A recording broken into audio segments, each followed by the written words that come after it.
में यहाँ के प्रबुद्ध लोगों के साथ ऐसी बैठक होती ही है।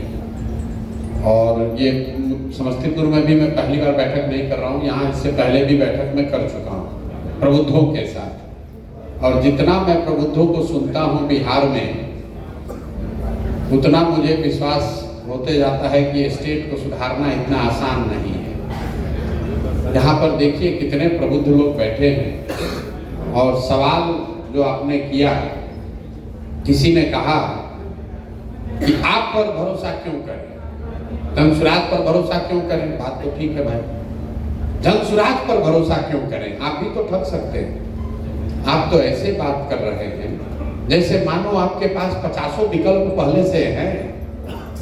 अरे भाई, आपके पास विकल्प ही क्या है। आप जनसुराज पर भरोसा न करें तो क्या कीजिएगा, जो जिस दशा में जी रहे हैं वैसे और जीते रहिए। जनसुराज पर आप भरोसा क्यों करें। आप यहाँ बहुत सारे डॉक्टर बैठे हैं, मान लीजिए कि आपको कोई बीमारी हो गई, उसका आप इलाज कराते हैं, डॉक्टर साहब ने सारी दवा देकर देख ली, आपका सुधार नहीं हुआ, तो डॉक्टर ने बताया भाई आपको लाइलाज बीमारी हो गई है, ये सुधरने वाला नहीं है, मन हो तो दवा खाइए, मन हो तो मत खाइए, दवा का इलाज नहीं हो सकता, अब इसका इलाज नहीं हो सकता।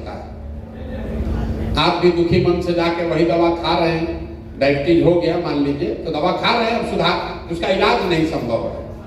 अचानक से डॉक्टर साहब एक दिन आपको फोन करके ये बोल दें कि भाई मेरे एक नई दवा आई है जिससे संभव है कि अगर आप खाओ तो आपका रोग ठीक हो सकता है, लेकिन संभावना 20% की है।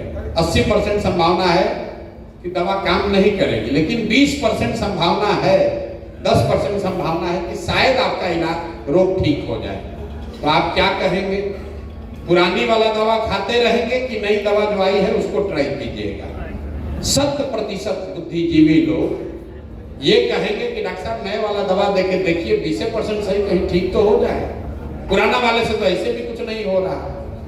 तो आपने कांग्रेस को, राजद को, जदयू को, और राजद को, ये तो सब आपने ट्राई करके देख लिया। कोई नई दवा, नया विकल्प जनसुराज के तौर पर आया है, आपको अच्छा लगे तो अपनाइए, और न अच्छा लगे तो जितनी बेहतर जिंदगी आप जी रहे हैं वो जीते रहिए।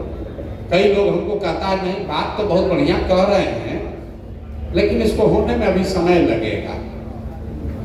देखिए कितना आदमी अपने आप को होशियार समझता है कि बात तो ठीक कह रहे हैं, लेकिन इसको होने में अभी समय लगेगा, 5-10 वर्ष लगेगा।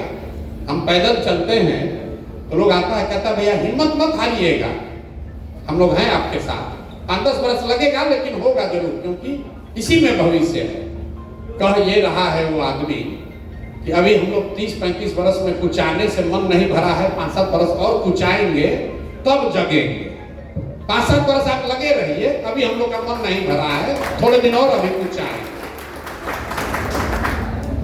मतलब यहाँ कोई आदमी खड़ा हो जाए, अच्छा आदमी, तो लोग अपने अपने कमरों में, घर में, दुकान में बैठ के हंसते हैं कि बिहार में न चलेंगे। लोग टिप्पणी करता है कि बिहार में नहीं चलेंगे। अरे क्या चली हनी, डॉक्टर साहब हैं, वकील हैं, शिक्षक हैं, बढ़िया आदमी हैं, इनको कौन बिहार में पूछेगा।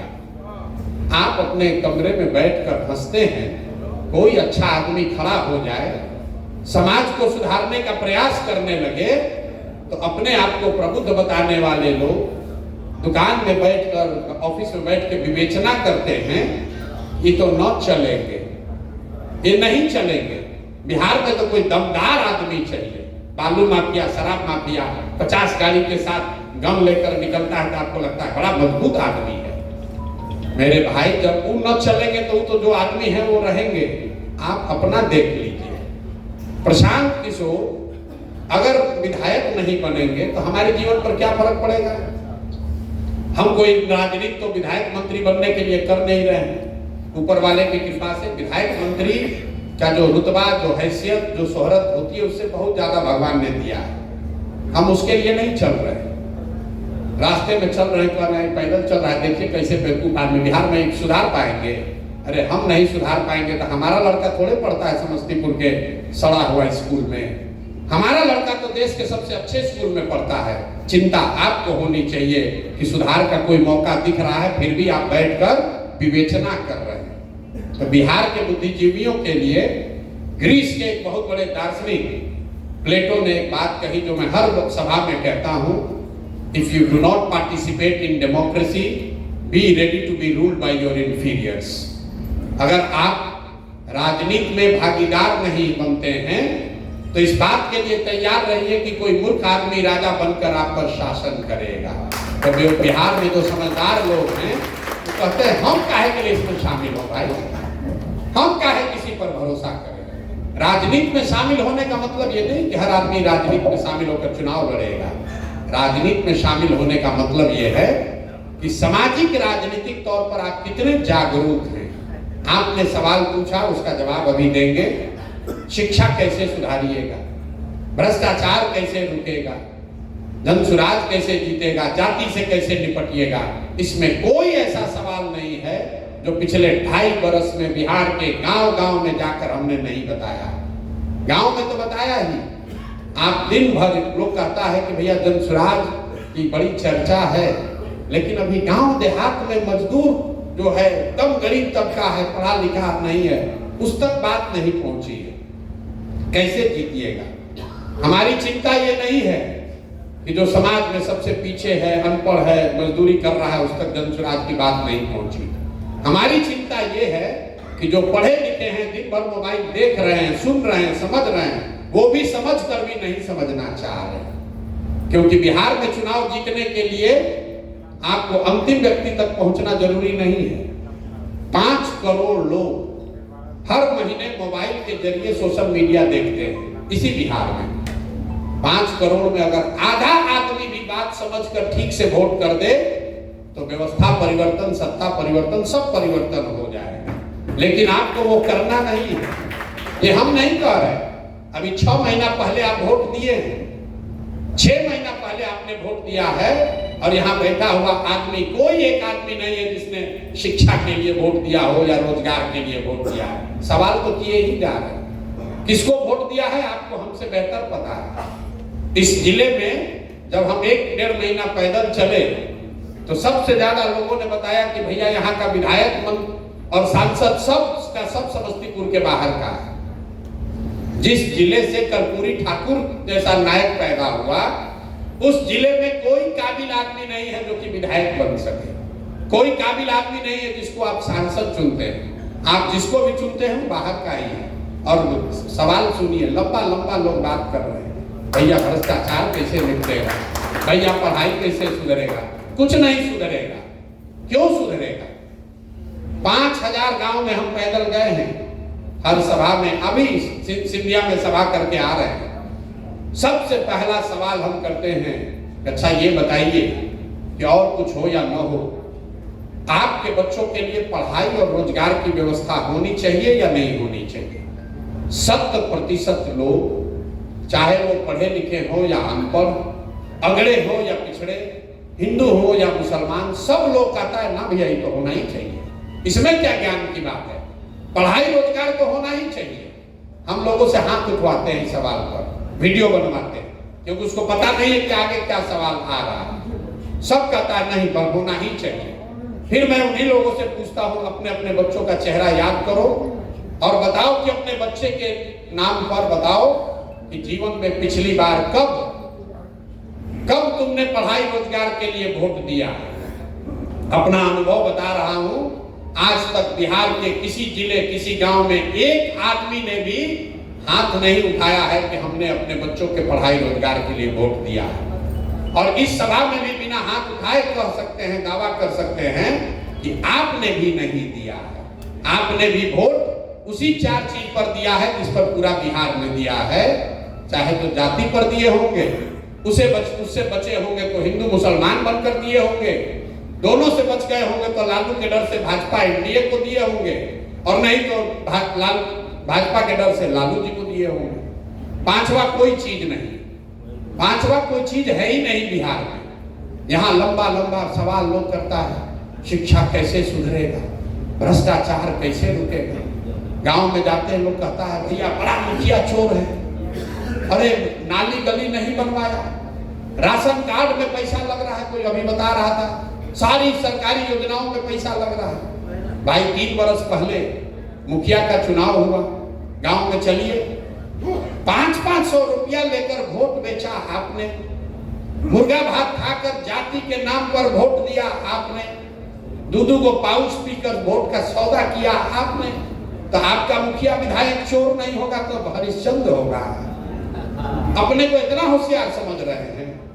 आप 500 रुपया लेकर वोट दीजिएगा, 30 लाख रुपया 50 लाख रुपया खर्चा करके कोई मुखिया बनेगा तो आपसे पैसा नहीं लेगा तो गेहूं बेचेगा। लेकिन बिहार का आदमी क्या सोच रहा है, हम लूट लें, हम लूट के अपना घर भर लें, बाकी सब ईमानदार हो जाए, हमारे यहाँ अच्छा रहे, भगत सिंह पैदा हो, हमारे यहाँ न हो, दूसरे के यहाँ हो जाए। सबको चाहिए, सबको चाहिए बढ़िया चीज, अपने नहीं करना। इसीलिए ये दुर्दशा। आपने कहा कि बिहार में जाति से कैसे निपटिएगा, भाई साहब बता रहे हैं कि अपराधीकरण से कैसे रुकिएगा। ये जो 3 मिथ बैठाया हुआ है कि बिना जाति के कुछ नहीं हो सकता, कोई कहता है बाहुबल के बगैर नहीं होगा, कोई बता रहा है कि बिना पैसे के राजनीति नहीं हो रहा। इन तीनों बात को समझ लीजिए। जब भी आपको ये लगे कि बिहार में तो सिर्फ जाति पर ही वोट होता है, तो अपने आप से जरा सवाल पूछ लीजिए, यहाँ पर जितने लोग बैठे हैं, पिछली बार आपने किसको वोट दिया है? क्या वो सांसद प्रतिनिधि आपके जाति का है? आपने अपने जाति वाले को वोट नहीं दिया। कहीं कुछ लोग कहेंगे तो रिजर्व सीट है इसलिए दिए थे। मेरे भाई, बिहार के लोगों ने मोदी जी को वोट दिया है, बहुत लोगों ने। मोदी जी के जाति के कितने लोग बिहार में रहते हैं ये बता दीजिए। 18% मुसलमान लालू जी को वोट देता है। लालू जी की जाति और मुसलमान की जाति तो एक नहीं है। आप तुरंत कहिएगा ना भैया वो तो भाजपा के डर से देता है। ये भ्रम अपने दिल से निकाल दीजिए कि जाति के आधार पर ही वोट पड़ता है। वोट पड़ने के कई कारण हैं, जाति भी उसमें एक कारण है। जाति एकमात्र कारण नहीं है। अगर आपको ये विश्वास न हो तो आप आगे क्या होगा छोड़िए, पीछे क्या हुआ है उसको देखिए। 1984 में इसी बिहार में, समस्तीपुर में, पूरे बिहार में कांग्रेस को बहुत बड़ी सफलता मिली थी। 54 में 53 सीट वो लोग जीते थे। मैं आपसे पूछूंगा क्या हुआ, कांग्रेस कैसे जीत गई? लोग बताएंगे भैया ऐसा है कि उस समय इंदिरा जी की मृत्यु हुई थी, तो उनकी मृत्यु से जो सहानुभूति की लहर बनी, उसमें लोग जात पात भूल के सब लोग जाके कांग्रेस को वोट दिया। इस बात को लिख लीजिए कागज पे। दूसरा फिर पूछेंगे 1989 में क्या हुआ?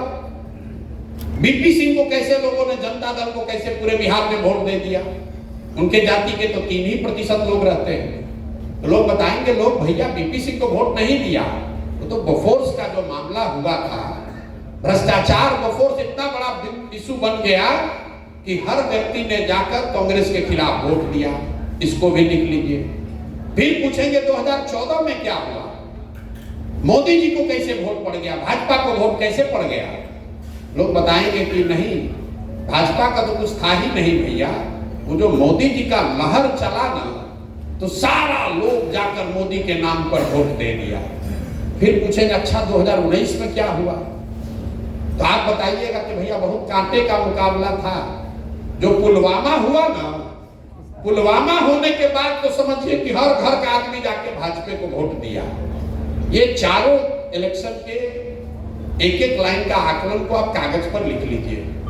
84 एक घटना है, एक नेता की मृत्यु और उससे उपजी हुई सहानुभूति की लहर। 89 एक विषय है भ्रष्टाचार, बोफोर्स, उससे बनी हुई लहर। 2014 एक व्यक्ति है नरेंद्र मोदी, उसकी बनाई हुई लहर। 2019 पुलवामा, राष्ट्रीय सुरक्षा, राष्ट्रवाद एक मुद्दा है, उससे बना हुआ लहर। ये आपको क्या दिखाता है? अगर कोई व्यक्ति, अगर कोई घटना, अगर कोई विचारधारा, अगर कोई प्रयास समाज के इमेजिनेशन को कैप्चर कर ले, तो समाज में ये ताकत है, वो जातियों से ऊपर उठकर वोट करता रहा है, पहले भी करता रहा है, आगे भी करता रहेगा। ये मत भ्रम पालिए कि कभी जाति से कोई ऊपर नहीं उठा है। कुछ आदमी गलती करने का आदत है, करता नहीं तो लोकसभा का उदाहरण दिए हैं, विधानसभा में ऐसा नहीं होता। तो विधानसभा का सुन लीजिए।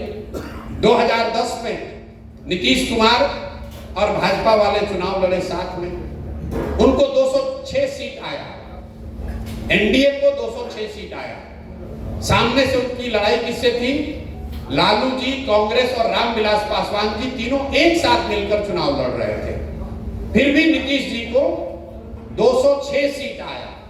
तब के एनडीए में नरेंद्र मोदी की इतनी ताकत नहीं थी।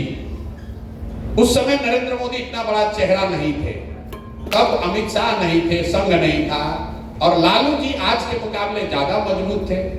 कांग्रेस की भी दिल्ली में सरकार थी तो कांग्रेस भी ज्यादा मजबूत थी। इसके बावजूद नीतीश जी और एनडीए को 206 सीट आया। वही एनडीए 2020 में चुनाव लड़ा। इस बार मोदी जी की भी ताकत थी, कांग्रेस भी कमजोर हुई है और लालू जी के बजाय उनके लड़के चुनाव लड़ रहे थे, लालू जी भी कमजोर हुए हैं और रामविलास पासवान जी उस गठबंधन में थे भी नहीं। इसके बावजूद नीतीश जी की सरकार को 115 सीट लाने में दम निकल गया। क्या हुआ? एनडीए को वोट करने वाली सारी जातियां बिहार छोड़कर चली गई? नहीं, ये इसलिए हुआ कि बिहार का हर वर्ग ये जानता है कि 2005 से 2010 के बीच में जो एनडीए की सरकार चली वो थोड़ा काम करते हुए दिखी, सुधार बिहार में दिखा। तो सुधार भी दिखा, गवर्नेंस भी दिखा, सुशासन भी दिखा और सामाजिक समीकरण भी हुआ, तो उनको 206 सीट आया। लेकिन 2020 में जब सुशासन का पोल खुल गया तो समीकरण के आधार पर सिर्फ 115 सीट आया। जनता आपको बेवकूफ दिखती है, इतनी बेवकूफ है नहीं। इससे भी नीचे उतरिएगा तो पिछले चुनाव में 82% सिटिंग मुखिया चुनाव हारा। 82% सिटिंग मुखिया लोग चुनाव हारे हैं। उनकी जाति खत्म हो गई, उनके पास पैसा नहीं था। ये जाति एक फैक्टर है, जाति एकमात्र फैक्टर नहीं है। एक अंतिम बात समझ लीजिए, अगर आपको राजनीतिक तौर पर अगुवा बनकर समाज का नेतृत्व करना है तो आपके पास ये विकल्प नहीं है कि समाज में सब अच्छा हो जाएगा तब आप जगिएगा। भैया जाति न रहे तब हम राजनीति करेंगे, जब अपराध न रहे, पैसा का बोलबाला न रहे तब राजनीति करेंगे। तो न कभी जाति खत्म होगी ना कभी आप राजनीति करने आइएगा। जो लोग राजनीति करने आए हैं उनको समाज की अच्छाई और बुराई दोनों को समझकर साध कर ही उसका नेतृत्व करना है। आप इस बात का इंतजार नहीं कर सकते हैं कि सब कुछ समाज में अच्छा हो जाएगा तब हम जगेंगे।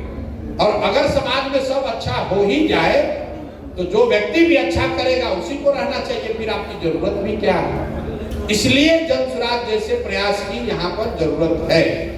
आपने कहा कि आपका दल दूसरे दल से अलग कैसे है? अलग ऐसे है कि ये किसी व्यक्ति का बनाया हुआ दल नहीं। जन स्वराज 10 लोग पटना में, दिल्ली में बैठकर नहीं बनाए। एक दल को बनाने के लिए 2 बरस हम पैदल चले। जो लोग यहाँ बैठे हैं या जो लोग इस व्यवस्था से जुड़े हैं वो हमारे रिश्तेदार नहीं है, वो हमारे जाति के हों ये जरूरी नहीं है, हमारे परिवार नहीं है। 1 करोड़ ऐसे लोगों को इकट्ठा किया गया जिन लोगों ने इसको मिलकर बनाया है। तो बनाने में ही फर्क है। ये किसी एक जाति का, एक व्यक्ति का, एक परिवार का दल नहीं है। आज आपको इसके मुखिया के तौर पर हमारा चेहरा दिख रहा है, लेकिन संभव है कि 5 वर्ष में हमसे काबिल व्यक्ति इसका नेतृत्व करे, क्योंकि ये मेरे परिवार की पार्टी नहीं है, कोई एक व्यक्ति की पार्टी नहीं है। इसका एजेंडा कैसे अलग है? एजेंडा अलग कैसे है ये तो रोज बता रहे हैं, लेकिन 3 मूलभूत बात आपको बताएंगे, क्योंकि थोड़ी देर में आप ऊब भी आने लगेगी, आपको घर भी जाना है। 3 मूलभूत बात बिहार के सुधार के लिए जन स्वराज बता रहा है जो दूसरे दल से अलग है। पहली बात हम लोग बता रहे हैं कि सबसे ज्यादा जरूरी है कि 15 साल से कम उम्र के हर बच्चे को इतनी अच्छी शिक्षा दी जाए ताकि वो व्यक्ति, वो बच्चा आगे चलकर व्यवस्था पर बोझ न बने। साइंस ये कहता है कि अगर 15 साल तक आपको बेहतर शिक्षा और संस्कार मिल जाए तो किसी भी व्यवस्था में आप मोहताज नहीं रहेंगे, कुछ न कुछ आगे जीवन में रास्ता आप बना लेंगे। आपने, हमने, कई लोगों ने इसी बिहार की सड़ी गली व्यवस्था के सरकारी विद्यालय से पढ़कर अपना जीवन सुधारा। तो जन स्वराज की पहली सोच है कि 15 साल से कम उम्र के लोगों को इतनी अच्छी शिक्षा दी जाए कि वो आगे चलकर व्यवस्था पर बोझ न बने। कैसे दी जाएगी ये भी बताएंगे। दूसरा इसका स्तंभ ये है कि 15 साल से 50 साल के उम्र के लोगों को, जिनको वापस ले जाकर स्कूल में पढ़ाया नहीं जा सकता है, उनके हाथ में पूंजी की व्यवस्था की जाए ताकि वो लोग अपने पैर पर खड़े हो सके, स्वरोजगार कर सके। मेरा ऐसा नहीं मानना है कि सरकारी नौकरी से या सिर्फ खेती और इंडस्ट्रियलाइजेशन से रोजगार मिल सकता है। अभी समझाएंगे क्यों नहीं।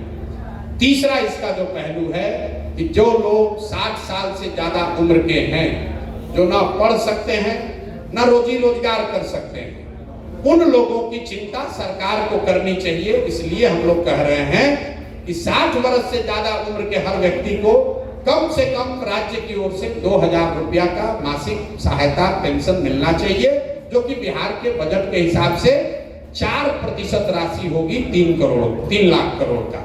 तो ये 3 बात बता रहे हैं। अब आपका सवाल होगा कि भाई कैसे शिक्षा दोगे जो अलग है, और कैसे लोगों को रोजगार दोगे। तो शिक्षा देने के लिए दुनिया भर के जो मॉडल हैं उसमें और बिहार के मॉडल में एक मूलभूत क्या कमी है कि बिहार में समता मूलक शिक्षा नीति बनाने के नाम पर यह प्रयास किया गया कि हर गांव, हर टोले में, हर पंचायत में विद्यालय खोल दिया गया। नतीजा क्या हुआ?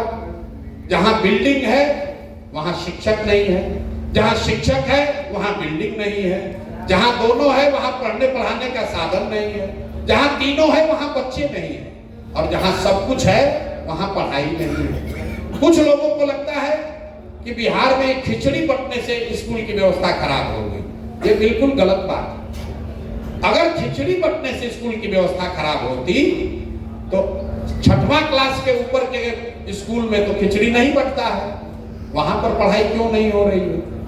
कुछ लोग, ज्ञानी लोग बताते हैं कि जो सारा शिक्षक आया है उसका क्वालिटी इतना खराब है, नियोजित शिक्षकों के क्वालिटी खराब होने से बिहार की शिक्षा व्यवस्था बिगड़ गई। ये भी गलत है, क्योंकि अगर नियोजित शिक्षकों से बिहार की व्यवस्था खराब होती तो पटना साइंस कॉलेज में पढ़ाई क्यों नहीं हो रहा है ये बता दीजिए। पटना कॉलेज में क्यों नहीं पढ़ाई हो रहा है? वहां तो नियोजित शिक्षक नहीं है, वहां तो खिचड़ी नहीं बट रही है। तो पहले आप इसका कारण समझिए कि शिक्षा में गिरावट है क्यों। शिक्षा में गिरावट इसलिए है कि कहीं ना कहीं समाज और सरकार दोनों की नजर में शिक्षा की कोई महत्ता नहीं। समाज का भी एक बड़ा वर्ग है जो स्कूल को सिर्फ साइकिल, पोशाक और खिचड़ी पाने का साधन जानता है। कॉलेज वो इसलिए जाता है कि उसको डिग्री मिल जाए। गांव में आप जाइए, लोग मास्टर साहब को कह रहे हैं, लोग कहते हैं कि मास्टर साहब से सर बताइए हमारा अभी तक साइकिल का पैसा नहीं मिला है। वो व्यक्ति ये नहीं बताता है कि हमारा 10 दिन से स्कूल में पढ़ाई नहीं हो रहा है। सरकार भी ये सोचती है कि 50,000 करोड़ रुपया खर्चा हो रहा है, कि मास्टर साहब को इतना सैलरी दे रहे हैं, पढ़ा तो रहा नहीं है, तो चलो भाई से कुछ दूसरा ही काम करा लो। तो उससे वोटर लिस्ट बनवाता है, उससे सफाई का काम कराता है। तो जब तक समाज और सरकार दोनों की चेतना में शिक्षा की प्रमुखता नहीं होगी तब तक शिक्षा व्यवस्था सुधर नहीं सकती है। दूसरी जो मैंने आपको बात बताई कि अब इसका सुधार का रास्ता क्या है? सुधार का रास्ता है समाज को बताना, और दूसरा काम कि हर गांव और हर पंचायत में विद्यालय बनाने के बजाय, हर बच्चे तक अच्छा विद्यालय पहुंचाने के बजाय कुछ अच्छे विद्यालय बनाए जाए जहां बच्चों को पहुंचाया जाए। ये व्यवस्था स्कैंडिनेवियन कंट्रीज में, अगर आप फिनलैंड चलिएगा, दुनिया में सबसे अच्छी शिक्षा व्यवस्था मानी जाती है फिनलैंड की। पीसा की रैंकिंग है, उसमें नंबर 1 है। तो स्वीडन है, डेनमार्क है, फिनलैंड है, जो स्कैंडिनेवियन यूरोपियन कंट्री हैं, वहां पर लोगों ने क्या किया कि rather than taking school to the children, they have taken children to the school.